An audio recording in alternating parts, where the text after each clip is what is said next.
You know how there's a difference between an opinion and a fact? I'm of the opinion that the 3DS goes down as one of the best handheld consoles in history.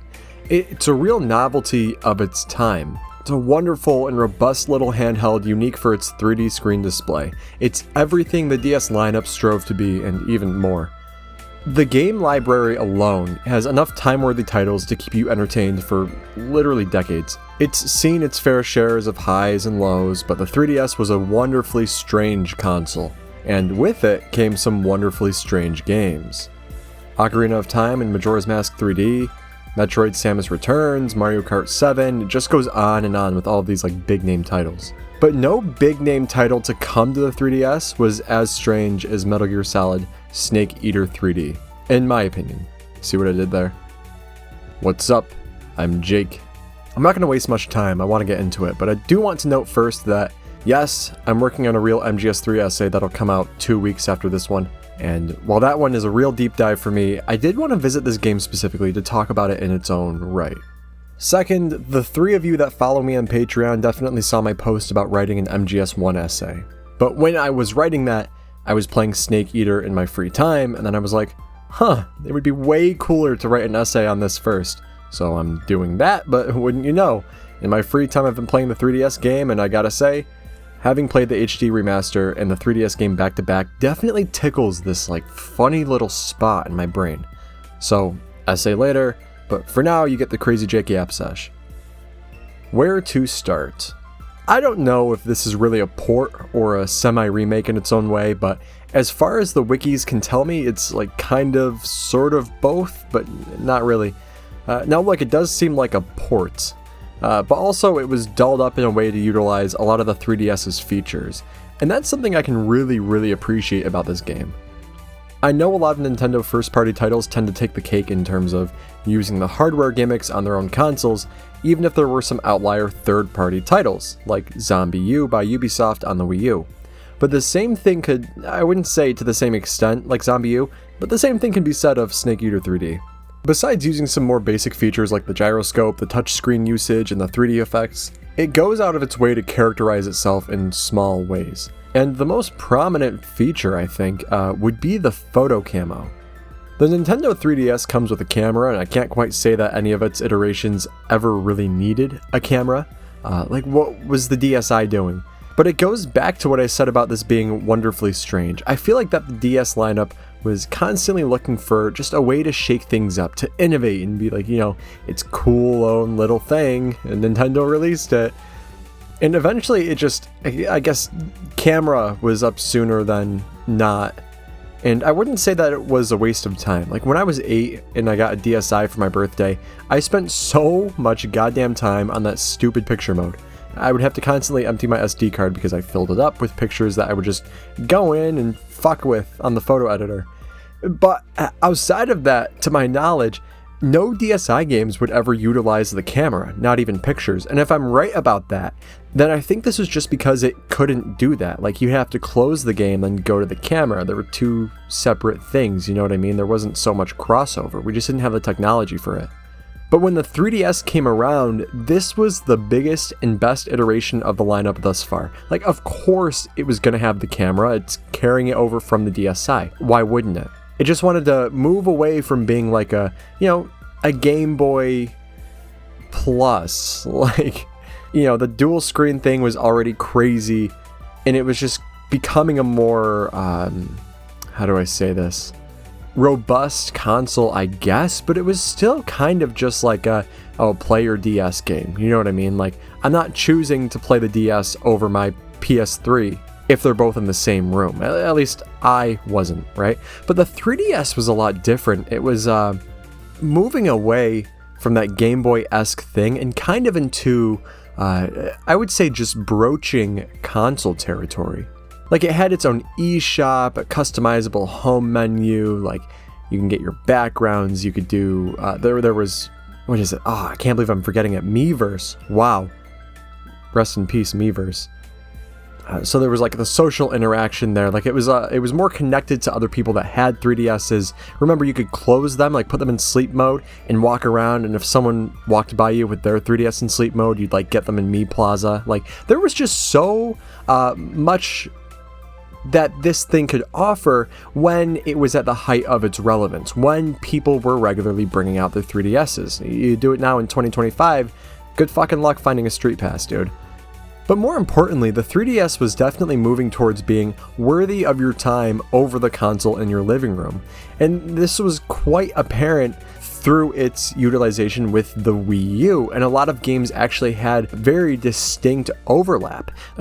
Smash Bros, 3DS, and Wii U, like you could play with people on a Wii U using your 3DS to control it, and like you can turn your back on the TV and like look at your 3DS, look what's happening. And it had its problems, it had its hitches, but that was moving more towards this level of seriousness that the DS and the generations before didn't really quite reach. I'm not going to say they weren't important or serious, just the 3DS was better. But one of the things I really liked about it being better and a little more serious was that it took the gimmicks that it brought from older consoles that it didn't, really need. It took those more seriously. Like returning to Snake Eater 3D. The photo camo would turn a photo into camo. And this was something that the subsistence version of Metal Gear Solid 3 did in the past too. There were just a few more holes to jump through and you had to have a PSP, and I believe, what do they call it? Metal Gear Acid Rain or something like that? It's been so long. But here it's much more direct and it just seems made for the 3DS, and I don't even have to close the game. It does specify, please don't open the camera app, you'll close the game, but if I go to the home screen, I can press the shoulder buttons and now it pulls up the camera app. Of course, with the game running in the background, it's a lot slower, but I tested this right on my table. I took a picture and yeah, it captures like the shittiest quality photo, and it takes forever to load it in, like ages, which is another thing I end up touching on, the performance. And it even made me choose just a piece of my photo for the camo because the photo itself was too large. But at the end of it, hey, there's my picture, more or less, on Snake. I should have done it with like a picture of someone or something. I think that would have been funnier. But the photo camo literally has utility in itself. And in my case, it decided that I'd blend in with red backgrounds better, which I just think is very cool overall.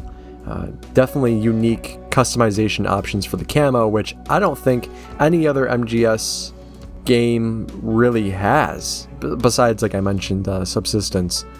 But this ties back into my port or remake theory.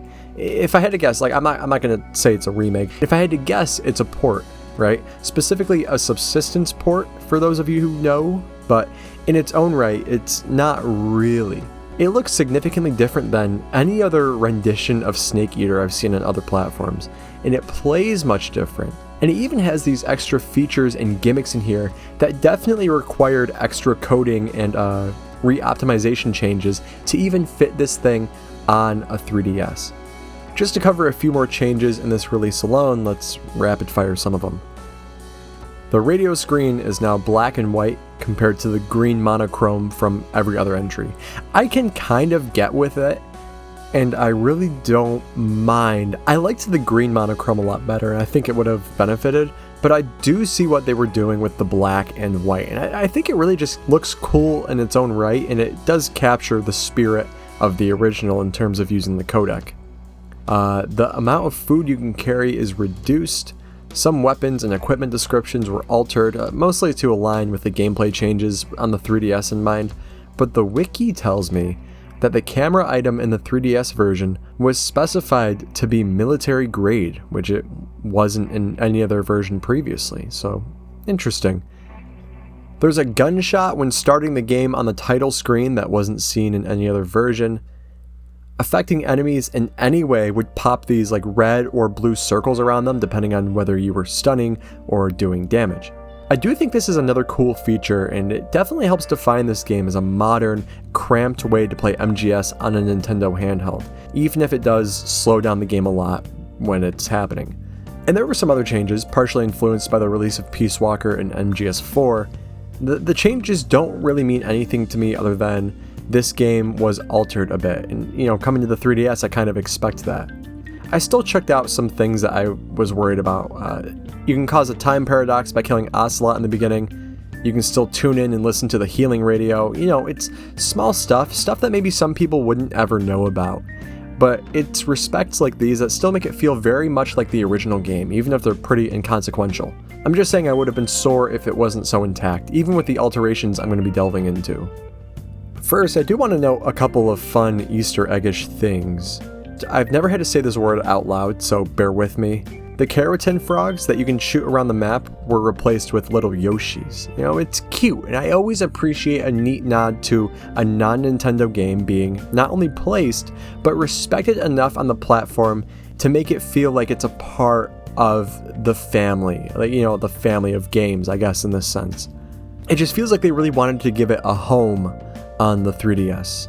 However, the sound is way less funny or cool than shooting a keratin in the original.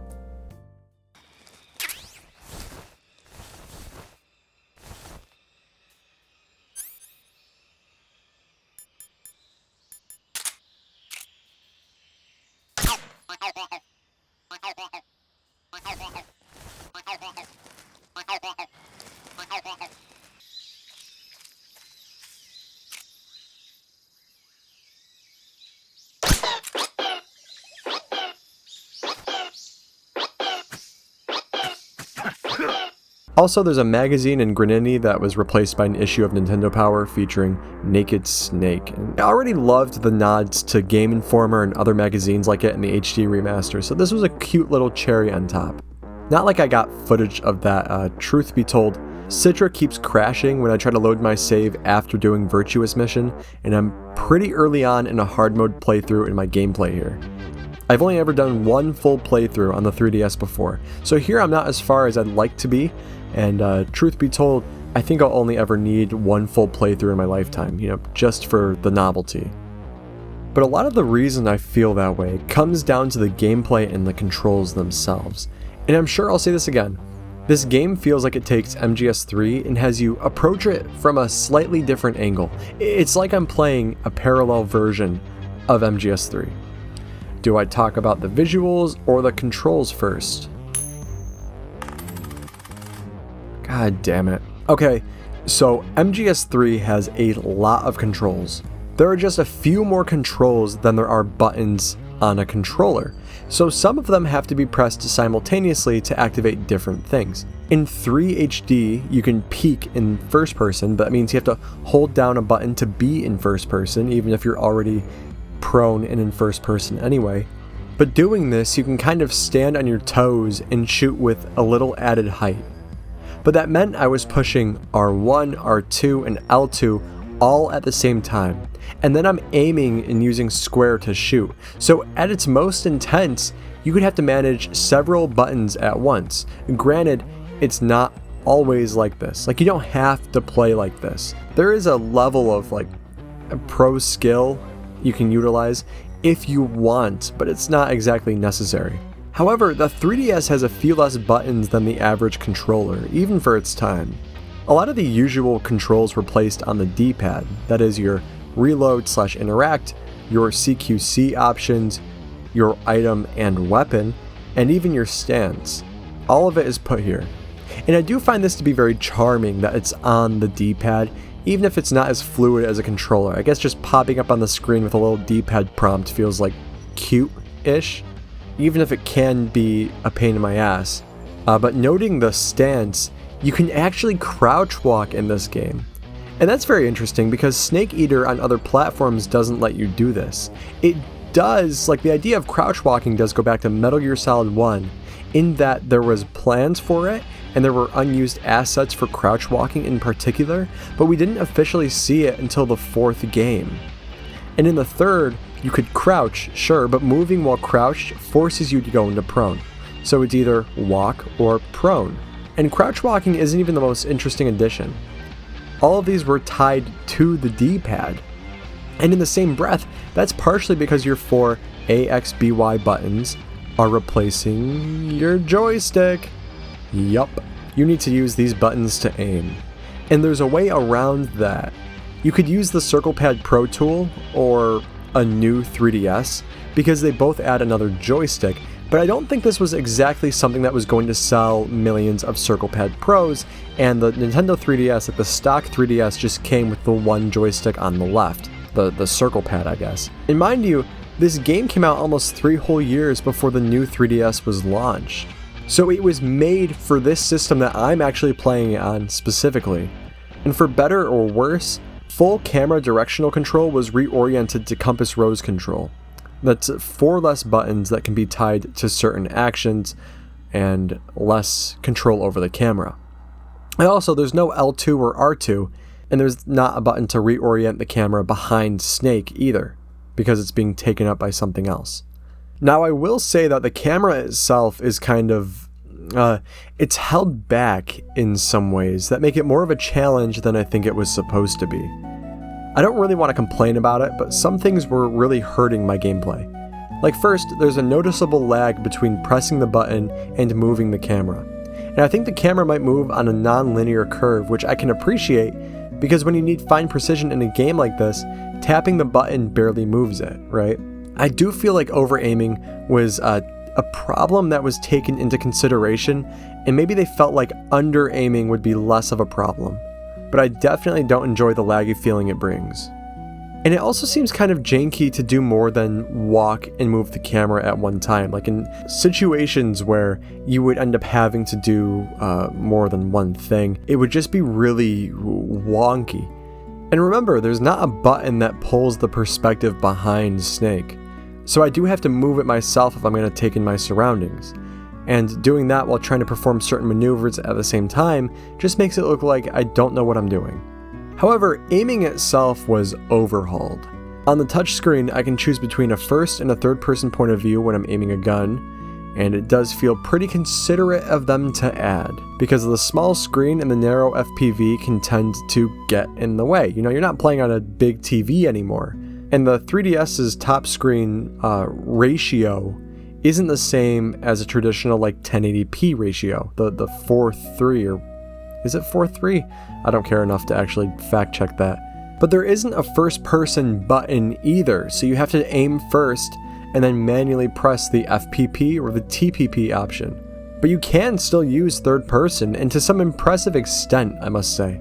And even if you'd look at this and go, oh my god, they made this game easy, I'll say 2 things. First, the controls are so fucking cramped. Like, it's ridiculous. I never appreciate the Joy-Con like I do after playing a mechanically heavy game on the 3DS. And second, the camera is so bad. So bad that even with the changes to perspective itself, they just said, fuck it. Here's an auto-aim option. I'm on hard mode. And that still struggles to keep up with me just doing it myself. I mean, that's how aware they were on this game's potential struggles on a platform like the 3DS. But they did it anyway. They made it happen, and you know what? I'm proud of them. There is definitely no reason to play this game other than like sheer novelty.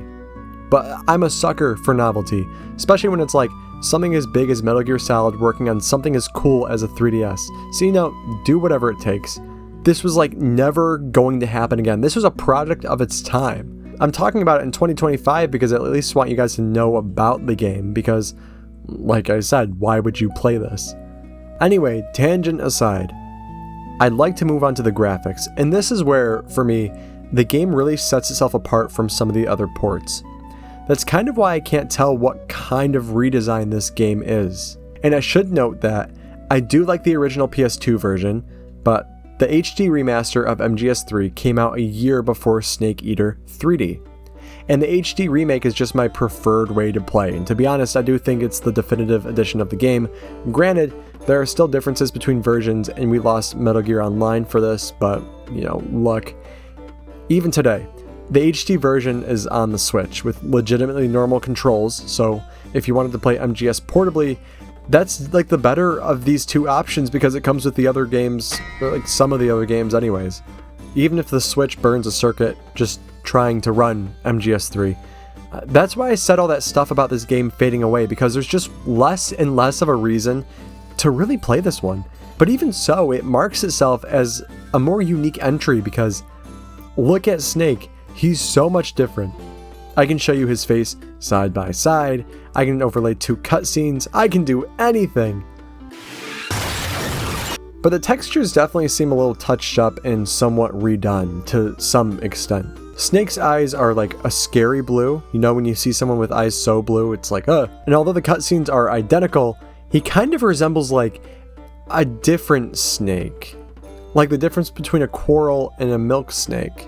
You almost can't tell them apart, but you also can.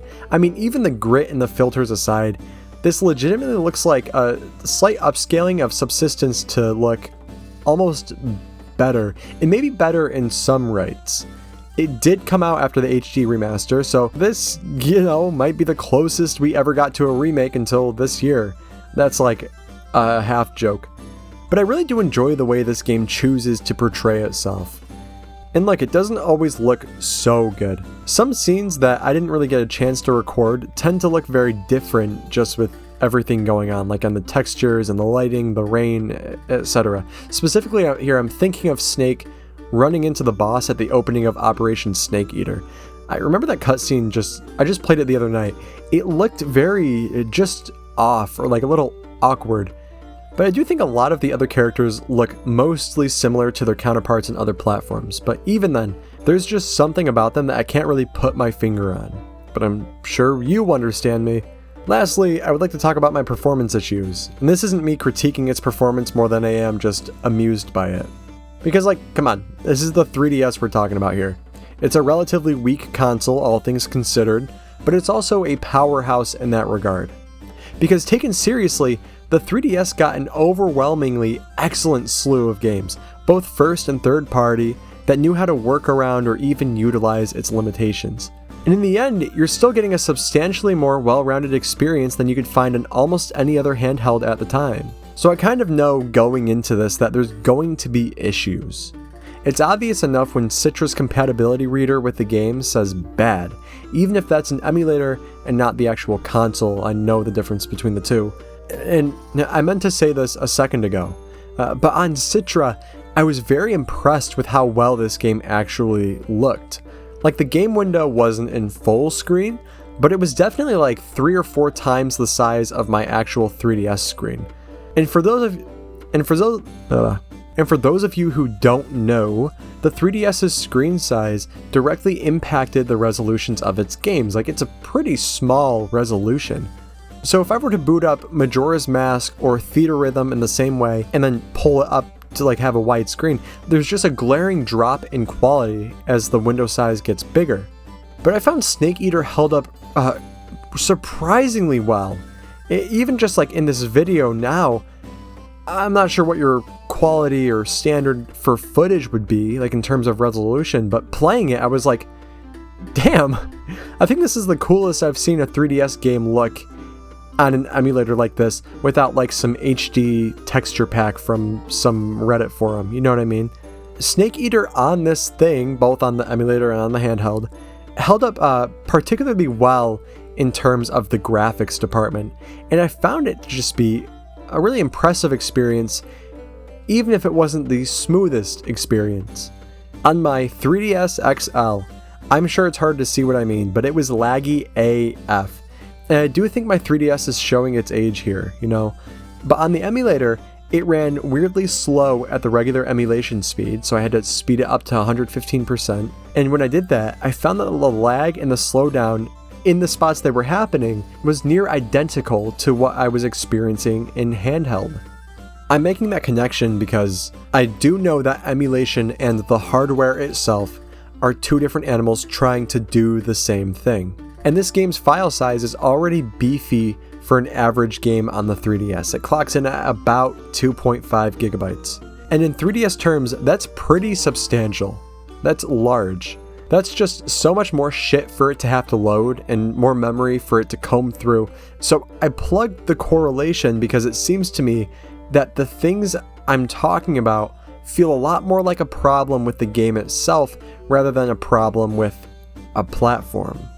Like first, shooting an animal and waiting for it to drop is very slow.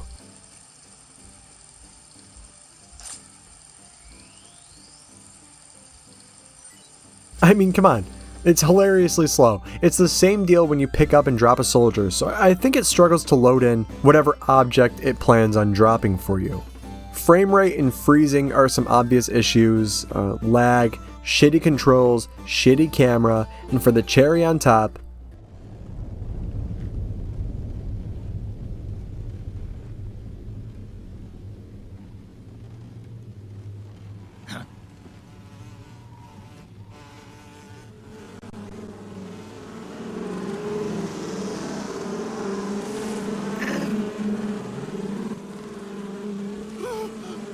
like, it's just so obvious. The more it has to add in things like sound and objects, the slower it gets. It can barely keep up with a simple helicopter on the screen, let alone bees. And like I said, I don't find this damning.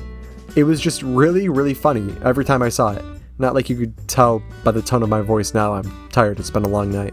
But I wish I had the time, the patience, and the desire to play through this fully and give you a better delve into Snake Eater 3D, but man, it's rough enough to keep me from wanting to do that, yet charming enough to make me want to talk about it at least. Because it really is a beautiful game, and I'll probably get back into it in my off time, like tonight as I go to bed. But I can only record hunchbacked over my phone for so long before I don't give a shit, I just want to be done.